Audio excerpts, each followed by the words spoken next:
르네 지라르라고 하는 프랑스의 철학가가 있습니다. 이름이 좀 거시기 하죠. 르네 지라르, 실명입니다. 르네 지라르. 21세기 기독교를 구원했다는 평가를 받을 정도로 이 기독교의 차별성과 우월성을 전 세계에 전파한 천재적인 철학가이죠. 그래서 서양의 교회들은요, 20세기 초 영국에 C.S. 루이스가 있었다면 20세기 말 프랑스에는 르네 지라르가 있었다고 말할 정도로 기독교 전도와 변증에 있어 이분의 이론을 많이 차용하곤 하는데요.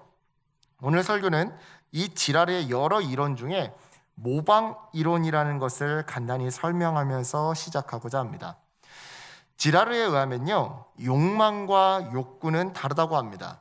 우선 욕구는요, 직선적이래요. 즉 목이 마르면 바로 물을 찾고 가방에 구멍이 나면 바로 가방을 사러 가더라는 것이죠. 하지만 욕망은 그렇지 않다고 합니다. 욕망은 삼각형으로 움직인다고 하죠. 예를 들자면 이런 겁니다. 자, 핸드백이 다 해졌어요. 그래서 한 7, 8만 원 정도 하는 작은 괜찮은 핸드백 하나 사려고 요 앞 홈플러스나 마트에 가려고 길을 나섰단 말이죠. 그런데 길을 가다가 보니까 옆집 아주머니가 몇백만 원 하는 명품백을 들고서는 길을 가고 있네요. 그 모습을 보는데 왠지 나도 저거 갖고 싶어요. 아니, 나보다 이 배통이 나와도 한참은 더 나아 보이는 저 아줌마도 메고 다니는데, 더군다나 사는 동네도 똑같은데 나라고 해서 저런 가방 하나 못 메고 다닐 이유가 없어 보인단 말이죠. 그래서 발길을 돌립니다. 이마트 가던 방향을 바꿔서 백화점을 향하는 것이죠. 이처럼 욕망은요, 삼각형으로 움직입니다. 즉 가방이 필요한 내가 있고 내가 필요한 가방이 있다고 한다면 그 옆에 명품 가방을 메고 다니는 옆집 아줌마가 서 있더라는 것이죠. 그래서 다이렉트로 가서 가방을 사면 될 것을 그 아줌마가 메고 있는 가방을 보고서는 그 아줌마가 맸던 거랑 똑같거나 아니면 그 이상의 것을 사려고 하더라는 것이죠. 이런 맥락에서 지라르는요, 우리의 욕망은 누군가를 보며 따라하려고 하는 모방적 욕망이라고 말합니다. 모방적 욕망. 즉 내가 필요하다고 느끼는 것들의 내용을 천천히 가만히 들여다보면 대부분은 남이 갖고 있는 것을 보면서 욕망하는 필요 이상의 것들이더라는 것이죠. 따라서 내 욕망의 내용 중에 진짜 내 것은 얼마 되지 않다고 합니다. 대부분 남의 욕망을 내 욕망인 것인 양, 아니 고상하게 포장해서 남의 욕망을 내 소망인 양 살아가곤 하죠. 심지어 기도의 내용도 그렇습니다. 우리 가족에게 정말 필요한 것은 화목인데 친척이 이사 간 집을 보고서는 더 넓은 집으로의 이사를 우선순위에 놓고 기도한다거나, 자녀들에게 정말 필요한 것은 어려서부터 일찍이 예수를 깊게 체험하고 예배하는 일인데 친구네 아들, 딸 학교를 보고서는 좋은 성적을 우선순위에 놓고 기도하는 경우가 많더라는 것이죠.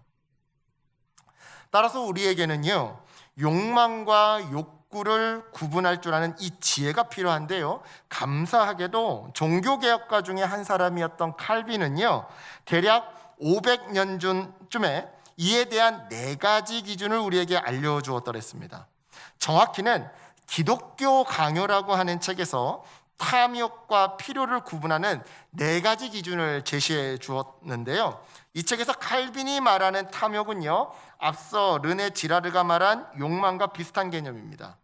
마찬가지로 칼빈이 말하는 필요는요, 앞서 르네 지라르가 말한 욕구와 비슷한 개념이죠. 따라서 칼빈이 제시하는 탐욕과 필요의 4가지 차이를 통해서 우리는 욕망과 욕구가 어떻게 다른지 우리는 이것을 유추해 볼 수 있는 건데요. 먼저 첫 번째로요, 하나님이 만드신 원칙에 맞게 사용하고 있다면 그건 필요인 게 맞고요, 그게 아니라면 그것은 탐심입니다. 보세요, 금욕적인 삶은 하나님께서 원하시는 삶이 아닙니다. 즉 우리에게 맛있는 음식을 주신 이유는 1차적으로 우리가 먹고 즐기며 배부르라고 주신 것이더라 이 말이죠. 따라서 여러분, 소고기 사 먹을 돈이 있는데 대신에 스팸 사 먹고서는 남은 돈 죄에다 헌금할 필요 없는 겁니다. 그러지 마세요. 소고기 사 먹을 돈 있으면 소고기 사 드세요. 괜히 스팸 사 드시지 마시고. 스팸 비하하는 거 아닙니다. 저 스팸 좋아합니다. 다른 말로 여유가 있으시다면 시장에 가서 제철 음식을 사다가 마음껏 요리해 드시라 이 말이죠. 하나님은요, 이러한 음식들로 우리를 즐겁고 기분 좋게 만드십니다. 또한 성욕도 마찬가지예요. 성은요, 하나님이 인간에게 주신 어떤 의미에서 가장 신비한 선물입니다. 하나님은 이것을 특별히 부부관계 안에서만 누리라고 말씀하셨죠. 따라서 원칙에 맞게 부부관계 안에서만 성을 사용하면 그건 필요가 맞습니다. 하지만 원칙에 벗어나서 사용하면 그것은 탐욕, 욕망이 되는 것이죠. 이어서 두 번째로 하나님과의 관계를 돈독하게 해주면 필요입니다. 하지만 그 반대라면 탐욕이죠. 자, 보세요. 음식을 맛있게 만들어서, 우리 아까 전에 제철 음식 이야기했잖아요. 요즘 대하가 철이래요. 이미 끝났나요? 저는 대하를 별로 안 좋아해서. 음식을 맛있게 만들어서 먹는 것은 좋은 일입니다. 그런데 매일 잔치를 하고 폭음과 폭식을 해요. 그러면 그때부터 우리의 영혼은요, 어두워지기 시작합니다. 즉 매일 먹는 것만 밝히다가 결국에는 경건한 삶을 잊어버리게 되더라는 것이죠. 마찬가지 원리로 건강하기 위해서 헬스, 필라테스 다 좋은 일입니다. 저도 아침에 헬스하고 왔습니다. 당뇨 이후에는 어떻게든 운동을 하려고 애를 쓰고 있는데요. 하지만 내 영혼의 거울, 즉 성경은 안 보면서 울퉁불퉁 나온 나의 근육과 나의 몸매만 거울에 비춰보고 있다면 이 역시 문제더라는 것이죠. 뿐만 아닙니다. 여가를 즐기기 위해서 때때로 TV 드라마나 대중음악이나 게임이나 스포츠나 캠핑을 즐기는 것 역시 절대 나쁜 일이 아닙니다. 하지만 그것에 너무 심취한 나머지 말씀을 멀리하고 기도와 찬양은 멀리하면서 예배를 소홀히 여긴다면 그건 분명 탐욕의 지배를 받는 것이 틀림없죠. 이처럼 나의 관심사들이 하나님보다 더 우위에 있다면 그 관심사들은 필요를 넘어선 것들입니다. 탐욕, 욕망인 것이죠. 이어서 세 번째로 그것이 없어졌을 때 그것을 빨리 극복한다면 그건 필요인 게 맞습니다. 하지만 오랜 기간 고통받는다면 그것 또한 탐심일 수 있는 가능성이 높죠. 자, 생각해 보세요. 사람이라면 당연히 가진 것이 사라졌을 때 처음 얼마간은 고통스러워하고 아쉬워해 하는 게 정상입니다. 그건 너무나도 당연한 일이죠. 하지만 서운한 마음과 고통이 너무나도 오랫동안 지속되고 상처가 된다면 그건요, 그 대상에 대해서 내가 그동안 욕심을 부려왔음을 알게 해주는 하나의 증거가 되는 거예요. 예를 들어 보겠습니다. 딸 자식, 아들 자식을 시집장가 보내놓고서 한 1, 2년은 서운해할 수 있어요. 아들 뺏긴 것 같고 딸 뺏긴 것 같고 서운해할 수 있어요. 하지만 그것이 10년이 되고 20년이 된다면, 그죠? 10년이 지나고 20년이 지나도 저 며느리가 내 아들 뺏어간 여자처럼 보이고 저 사위가 내 딸 뺏어간 남자처럼 보인다면, 10년이 지나고 20년이 지나도 그런다고 한다면 이건 자식을 향한 지나친 욕심일 수 있더라는 것이죠. 마지막 네 번째로, 내가 원하는 그 대상으로 이웃에게 해를 끼친다거나 불필요한 경쟁 심리를 자극한다면, 나아가 사회를 더 불이하게 만든다면 그건 욕망입니다. 하지만 그 반대라면 그건 충분히 인정해 줄 수 있는 필요인 것이죠. 하나님께서 우리에게 재물을 주신 중요한 이유 가운데 하나는요, 그 재물로 사람들의 마음을 사서 인간관계를 원만하게 하라는 겁니다. 또한 나 혼자만 잘 먹고 잘 사는 것이 아니라 십시일반의 정신으로 나도 잘 먹고 너도 잘 먹는 아름다운 세상을 만들라는 것이죠. 그런데요, 물질 때문에 인간관계가 어그러지고 돈 때문에 의의가 상하는 일들이 우리 주변에 막 부지기수로 일어납니다. 옷을 잘 입어서 깨끗하고 아름답게 살아가는 것은 분명 좋은 일이지만 만약 이것이 지나친 사치나 과시로 이어질 경우 다른 사람을 주눅들게 만들기도 하죠. 뿐만 아닙니다. 부동산을 사서 재산을 보존하고 늘리려는 것은요, 그 자체로 잘못이 아닙니다. 자연스럽고 어떤 의미에선 정당하고 굉장히 지혜로운 일이죠. 하지만 무리한 대출, 과도한 갭 투자, 이로 인한 과도한 임대료 상승, 그리고 제때 돌려주지 않는 보증금, 이런 것들은요, 부동산 시장을 교란합니다. 그래서 가뜩이나 내 집 장만이 어려워서 연애를 포기하고 결혼을 포기하고 출산을 포기하는 젊은 세대들을 더욱 위축시키곤 하죠. 여러분, 실제로 청년들이 왜 연애를 포기하고 결혼을 포기하고 출산을 포기하는지 아십니까? 첫 번째 이유가 집값 때문이라고 합니다. 설문조사 결과. 청년들을 더 위축시키더라는 것이죠. 여러분, 이러한 일들은요, 탐욕입니다. 왜냐? 이 모든 것들은 이웃에게 해를 끼치고 불필요한 질투와 경쟁 심리, 그리고 소비 심리를 자극하면서 동시에 이 사회를 어지럽고 어둡게 만드는 일인 거니까요. 그렇습니다, 여러분. 지금까지의 이야기를 정리해 볼 때 1. 하나님이 만드신 원칙에 맞게 사용하지 않는다면, 2. 하나님과의 관계를 시들게 하는 것이라면, 3.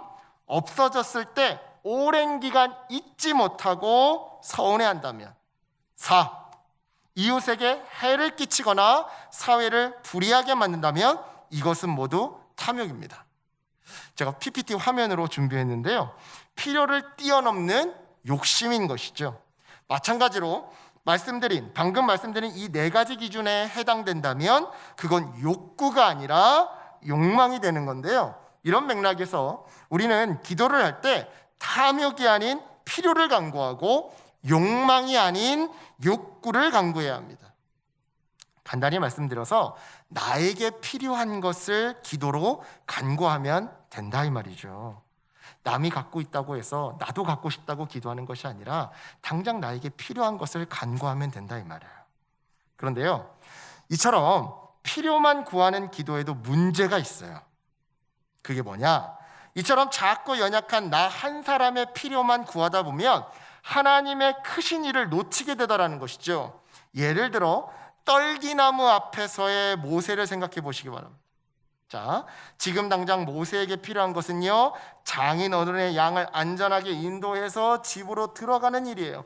그 길목에서 사나운 늑대들을 만나지 않고 또한 험한 모래바람을 잘 피해가는 일이 지금 당장 모세에게 필요한 것들이죠. 자, 오늘날로 말하자면 직장에서 상사한테 안 깨지고 무사히 사고 없이 집으로 돌아와서 침대 속으로 쏙 하고 편안히 들어가는 것이 지금 당장의 나의 필요다, 이 말이에요.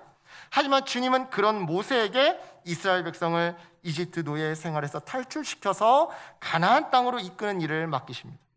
즉 하나님의 위대하고 크신 일을 맡기시더라는 것이죠. 하나님의 이 부르심 앞에 처음 모세는요, 거절하고 또 거절합니다. 즉 지금 당장의 나의 필요만을 간구하더라는 것이죠. 하지만 이 떨기나무 사건 이후에 시간이 지나면 지날수록 모세는요, 하나님이 맡기신 그 위대한 일을 제대로 완수하기 위한 그 능력을 기도하게 됩니다. 즉 자신의 능력에 맞는 일을 위해 기도하기보다 더 큰 일을 할 수 있는 능력을 위해 기도하더라는 것이죠. 자, 여러분, 자신의 능력에 맞는 일을 놓고 기도하는 일이요, 바로 필요를 구하는 기도라면 하나님의 크신 일을 할 수 있는 능력을 놓고 기도하는 일이 바로 소망을 구하는 기도입니다. 자, 다시 한번 간단하게, 자기의 능력에 맞는 일을 구하는 기도는 어떤 기도다? 필요를 구하는 기도다. 반대로 주님의 일에 맞는 능력을 구하는 기도는 어떤 기도다? 소망을 구하는 기도다. 제 대학교 후배 중에 실제로 이처럼 소망을 구하는 기도를 했던 후배가 있습니다. 지금 당장 대학교 졸업하는 것도 힘들어 보이는데, 취업 자체도 힘들어 보이는데, 이 친구는 맨날 기도만 했다 하면 5,000명을 먹여 살리는 사람이 되고 싶습니다. 그러니까 이 친구는 예수님의 오병이어 기적을 보면서, 야, 우리 예수님 권능의 정말 주인이시다, 그냥 이렇게 묵상하고 끝내는 것이 아니라, 주님, 저도 예수님 닮아서 5,000명을 먹여 살리는 사람이 되고 싶습니다. 비록 내 코도 석자지만 나는 그럴 능력도 없지만 하나님의 그 큰 일을 내가 하고 싶습니다. 내게 능력 주시옵소서. 이게 바로 소망을 구하는 기도예요. 당장 취업이 급하니까 하나님 취업만 어떻게 해주세요. 이거는 필요를 구하는 기도라고 한다면 하나님 5,000명, 7,000명을 먹이는 사람이 되게 해주세요. 소망을 구하는 기도인 것이죠.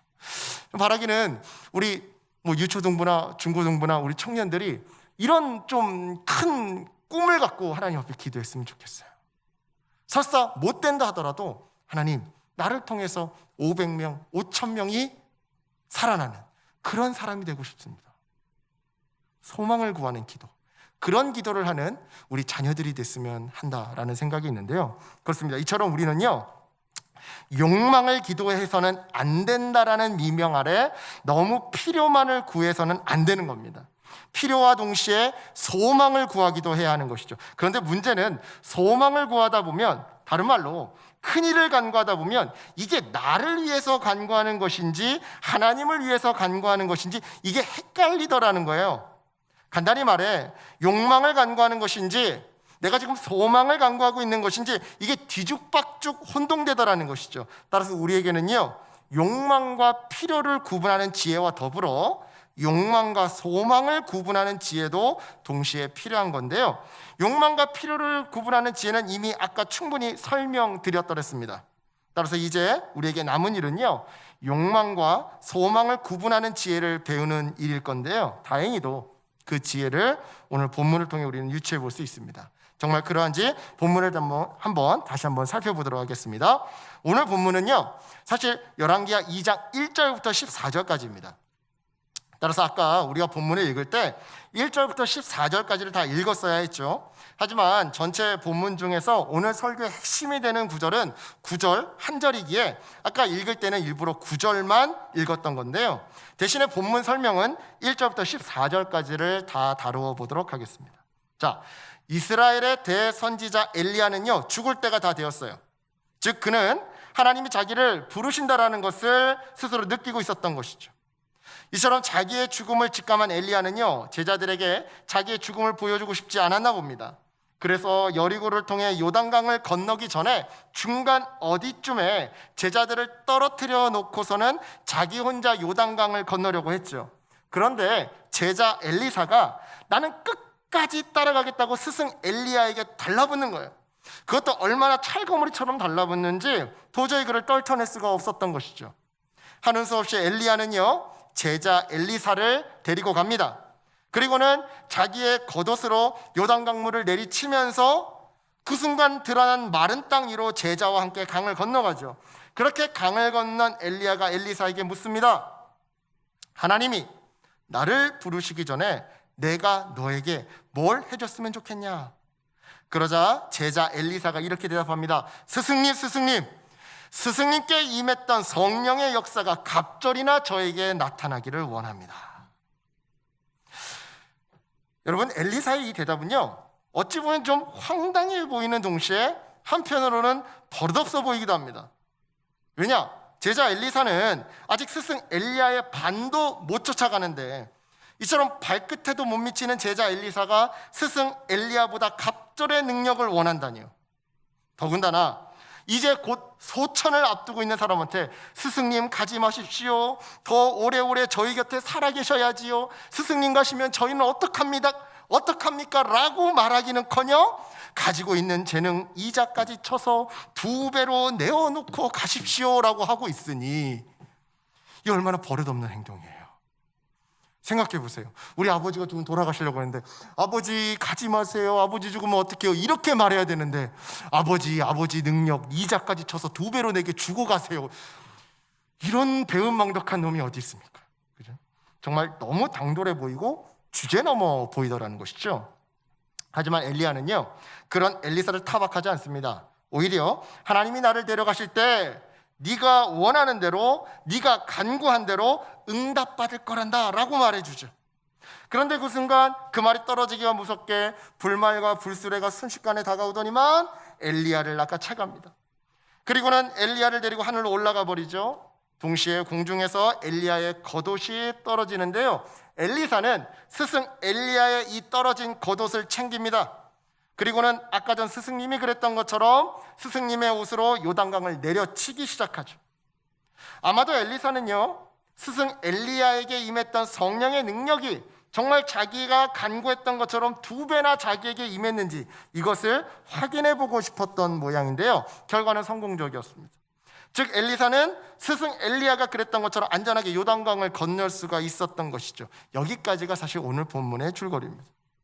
그런데요, 저는요, 이러한 오늘 줄거리를 보면서 2가지 질문이 듭니다. 먼저 첫 번째, 정말로 엘리사는 버릇없게 스승 엘리야보다 갑절이나 되는 능력을 간구했던 걸까요? 그것도 이제 임종을 앞두고 있는, 죽음을 앞두고 있는 스승님의 면전 앞에서요? 정답은 아니오입니다. 왜냐?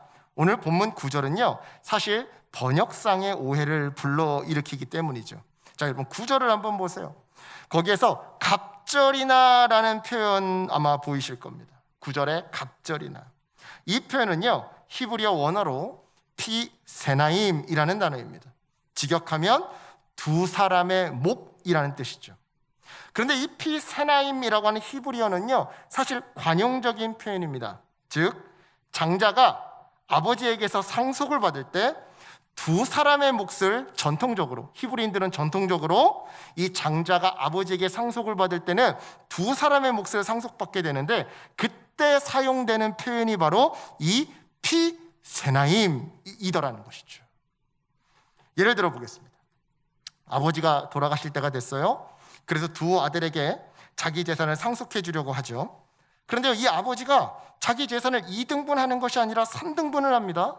아들은 2인데 말이죠. 자, 왜 그러는 걸까요? 숨겨놓은 셋째 아들이라도 있는 걸까요? 아닙니다. 장자에게는요, 2 사람의 몫을 줘야 하기 때문이에요.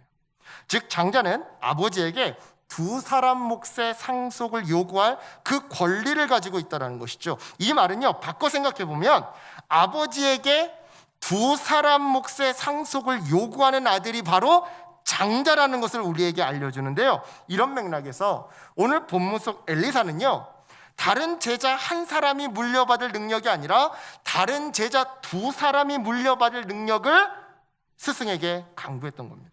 즉 자기를 수제자로, 계승자로 여겨달라고 간구했던 것이죠. 그러니까 여러분, 갑절이나 되는 능력을 주시옵소서, 이 말은 나를 수제자로, 계승자로 세워주십시오, 이런 뜻이었던 거예요. 따라서 여러분, 앞으로 이 본문을 보시면서 엘리사 이 버릇없는 놈, 어떻게 스승보다 갑절이나 되는 능력을, 그것도 임종을 앞둔 스승 면전 앞에서 대놓고 요구할 수가 있어, 이 당돌한 놈, 버릇없는 놈이라고 욕하시면 안 되는 겁니다. 다시 말씀드리지만 이 엘리사는요, 자기를 수제자로 여겨달라고 간구했던 거예요. 즉 욕망으로 가득 찬 간구가 아니었다라는 것이죠. 그렇다면 이어서 2 번째로 이런 질문입니다. 그래, 좋다, 그건 그렇다고 치자. 하지만 다른 제자들이 있는 자리도 아니고 없는 자리에서, 그것도 미리 다른 제자들하고 이야기한 것도 아닌데 이렇게 자기를 수제자로 여겨달라고 하는 것은 너무 치사하고 이기적인 행동인 거 아닌가? 시참말로 은밀한 부정청탁인 거 아닌가? 예. 어떠세요, 여러분? 여러분, 엘리사의 이 행동을 어떻게 생각하십니까? 다른 제자들을 배려하지 않고 새치기 한, 시참말로 깜빡이도 안 켜고 들어온 치사하고 이기적인 욕망 가득한 간구라고 생각하세요? 아니면 하나님의 은혜를 너무나도 이 맹렬하게 사모한 나머지 행동한 소망 가득한 간구라고 생각하세요? 욕망 아니면 소망? 둘 중에 어떤 거인 것 같으세요? 많은 주석가들은요, 소망 가득한 간구였다고 설명합니다. 왜냐? 9절에 기록된 엘리사의 이 간구는요, 욕망이 아니라 소망이었기 때문이죠. 자, 여러분, 일반적으로 욕망과 소망을 구분하는 데는요, 2 가지의 기준이 있습니다. 목적과 방법이 바로 그 2 가지 기준이죠. 먼저는 목적입니다. 욕망은요, 자기가 잘 되기를 바라는 마음이라면, 소망은 남이, 타인이 잘 되기를 바라는 마음입니다. 그리고 이런 맥락에서 엘리사는요, 자기가 잘 되기를 바라는 마음으로 성령의 은사를 간구했던 것이 아니었죠. 이후에 그가 걸어갔던 그의 인생의 흔적들을 보건대 조국 이스라엘이 회개하고 내 이웃이, 심지어는 원수들까지도 영과 육이 강건하기를 바라는 마음으로 성령의 은사를 간구했던 건데요, 이에 대한 대표적인 증거가 바로 나아만 장군의 나병을 고쳐주었던 사건입니다. 생각해 보세요. 자기가 잘 되기를 바라는 마음으로 강력한 은사를 간구했던 것이라면 이때 나아만 장군을 고쳐주고서는 두둑한 치료비를 요구했을 겁니다. 하지만 엘리사는 전혀 그러지 않았더랬죠. 또한 자기의 조국 이스라엘만 잘 되기를 바라는 마음으로 강력한 은사를 간구했던 것이라면 그는 애당초 적군의 군대 장관이었던 나아만을 고쳐주지 않았을 겁니다. 처음부터 돌려보냈거나 아니면 그 큰 능력으로 더 큰 저주를 내렸을 테겠죠. 왜요? 그 사람은 이스라엘을 괴롭히며 수많은 이스라엘의 젊은 군인들을 죽여온 아람 왕국의 국방부 장관이었으니까요. 하지만 엘리사는요, 그러지 않습니다. 즉 그는 자기의 번영과 안락함을 위해 강력한 은사를 사용하지 않았더라는 것이죠. 뿐만 아닙니다. 욕망과 소망을 구분하는 마지막 두 번째 기준, 바로 방법이라는 측면에서 볼 때 욕망은요, 자기가 잘 되기 위해 남을 희생하는 마음이라면 소망은 남이 잘 되기 위해 자기를 희생하는 마음인데요, 엘리사는 일평생 자기를 희생하며 살았더랬습니다. 즉 이스라엘의 영적 회복을 위해 한 사람의 사역자로서 자기의 모든 인생을 불태운 사람이, 희생하고 헌신한 사람이 바로 엘리사였더라는 이 말이죠. 그 증거로 우리 열왕기상 19장 19절로 20절을 찾아서 읽어보도록 하겠습니다. 제가 읽겠습니다. 엘리야가 거기서 떠나 사밧의 아들 엘리사를 만나니 그가 12겨리소를 앞세우고 밭을 가는데 자기는 12째 겨리소와 함께 있더라. 엘리야가 그리로 건너가서 겉옷을 그의 위에 던졌더니 그가 소를 버리고 엘리야에게로 달려가서 이르되 청하건대 나를 내 부모와 입맞추게 하소서. 그리한 후에 내가 당신을 따르리이다. 엘리야가 그에게 이르되 돌아가라. 내가 너에게 어떻게 행하였느냐 하니라. 아멘. 그렇습니다.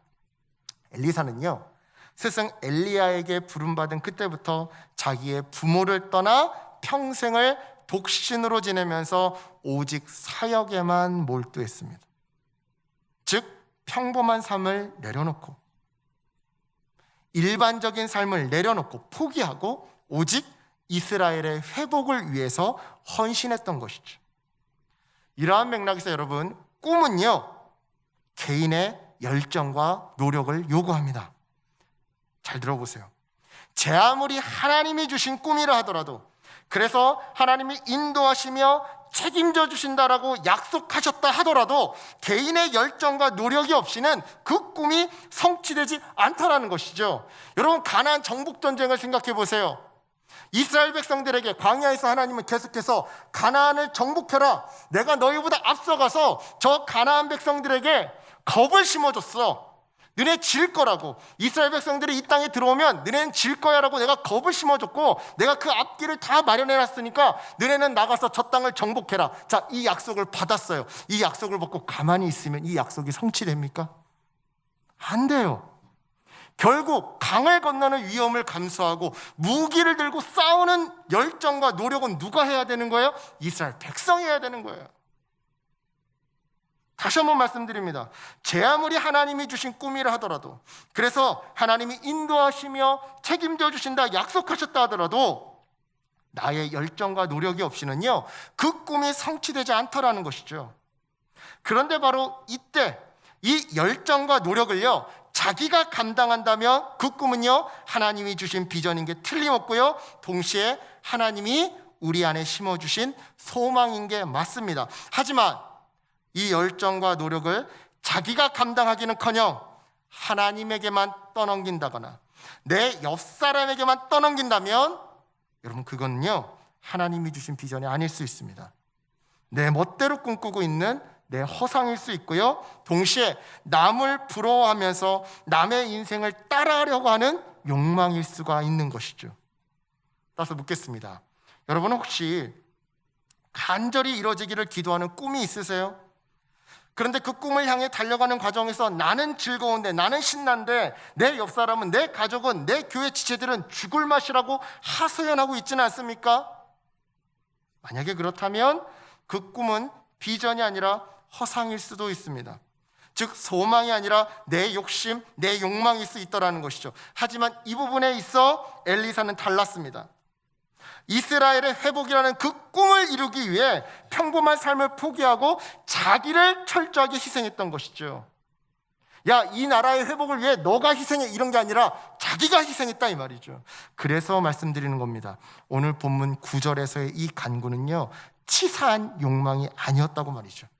오히려 정반대로 간절한 소망이었다고 말입니다. 그렇습니다. 여러분, 오늘 엘리사의 이 간구는요, 스승을 우롱하는 버릇없는 욕망이 아니었습니다. 동시에 동료들을 배신하는 치사한 욕망도 아니었죠. 오히려 나보다 남이 잘 되기 위해, 나보다 나라가 잘 되고 나보다 온 세상이 잘 되기 위해, 아니 더 정확히는 나보다 하나님이 잘 되시기 위해 자기를 희생하는 소망의 간구였습니다. 이런 의미에서 사랑하는 여러분, 우리의 기도도 바로 이러한 소망의 간구가 되어야 하지 않을까요? 이 시간 우리의 기도를 잠시 곱씹어 봤으면 좋겠습니다. 여러분, 그 기도의 내용에 있어서 나는 없는데 남이 가지고 있으니까 부러워서 간구하고 계십니까? 아니면 정말 나에게 필요해서 간구하고 계십니까?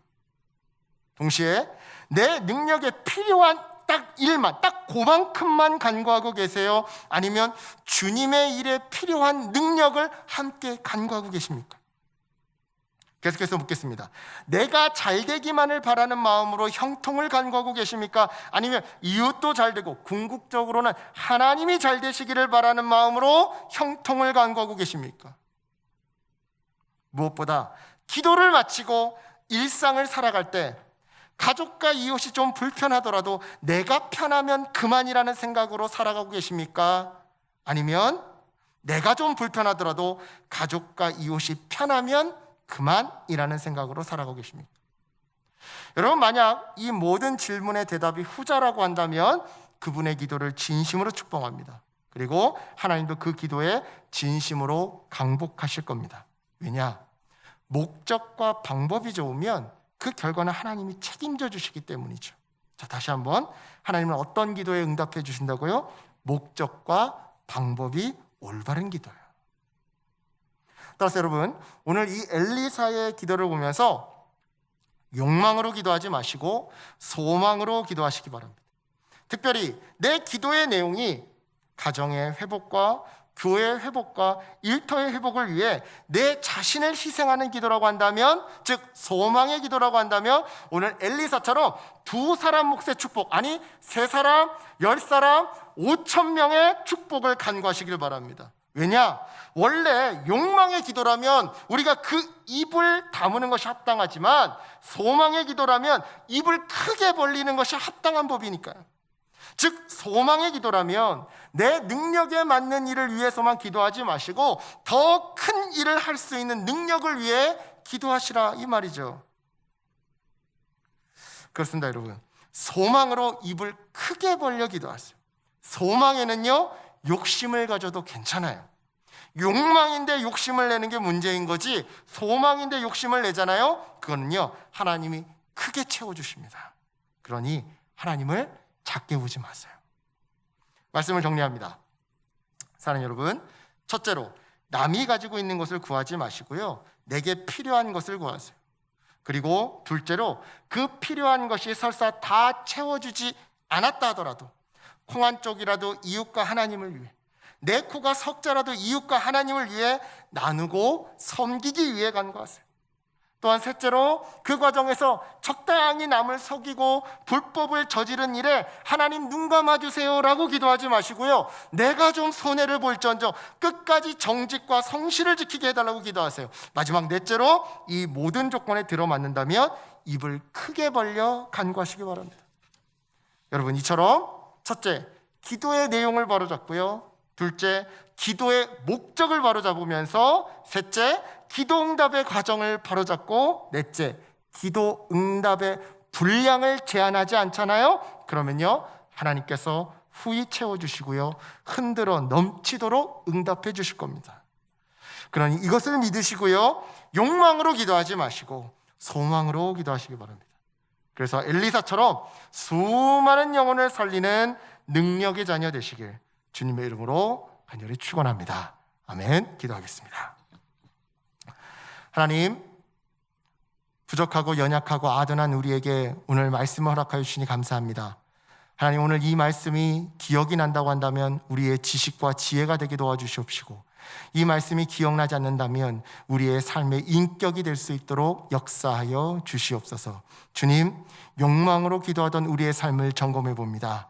하나님, 욕망으로 기도하던 내 삶을 회개하고 소망으로 기도하길 소망하오니, 하나님, 내 몫을 위해서만 기도하는 것이 아니라 하나님, 이웃을 위해, 하나님을 위해 입을 크게 벌려 기도하는 능력의 자녀 될 수 있도록, 그래서 모두 다 하나님의 그 기도에 응답받는 그런 응답의 자녀 될 수 있도록 축복하여 주시옵소서. 주님을 의지합니다. 감사드리며 살아 역사하신 예수 그리스도의 이름으로 간절히 기도드렸사옵나이다.